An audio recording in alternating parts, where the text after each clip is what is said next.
কি রে কাকা হ্যাঁ আমি সিটাং নেভি লুঙ্গিতে কি রে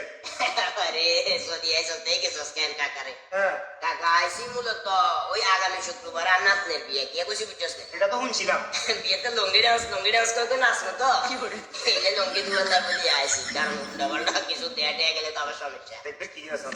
ও আচ্ছা তাহলে এটা মনে আছে কেন হ্যাঁ আচ্ছা ভালো কথা তো টুকি যাইছস আয় কিলে আছে বলতে তারা তো বুঝছেন সারা বাংলাদেশে হ্যাঁ লুঙ্গি গুন পাইকারি দিতে আচ্ছা তো আই এমন কিছু নেই আমি ফেনী জেলার মধ্যে বেশি বেশি আর বুঝছেন নি খাইলে ফেলে নেবে শোন না দিও আতম তো সারা বাংলাদেশে না ফেনী এরিয়াতে নি বিভিন্ন ছোটখাটো এরিয়া যেগুলো আছে সবগুলোতে ট্রান্সফার দালাল দালাল দিয়ে তাও আমি নিজের টিয়া দিয়ে তো গাড়ি পিকআপে করে লইতে ডাইরেক্ট ফেনী আচ্ছা দাম ব্যবসা কইছে তুই তো অত্তর তাইলে অনেকগুলো নিয়স হ্যাঁ কাকা তোরা কি দুয়ে কে বেছে না সিঙ্গেল আর দূর না সিঙ্গেল সিঙ্গেল জব আছে মানে দুবে ইটানে দোকানে কোনো সমস্যা নাই আর তারা সেফ রেডি নিব দূর কই দাম করে কারো বিয়ে করতে দিছস তোর আমার জানে কি সিটা গাইছি তোর আমার জানে বেগুন রে দিছস আর না সিরেন নিয়ে না হাত দিয়ে ইচ্ছা জানেন তোর ইচ্ছে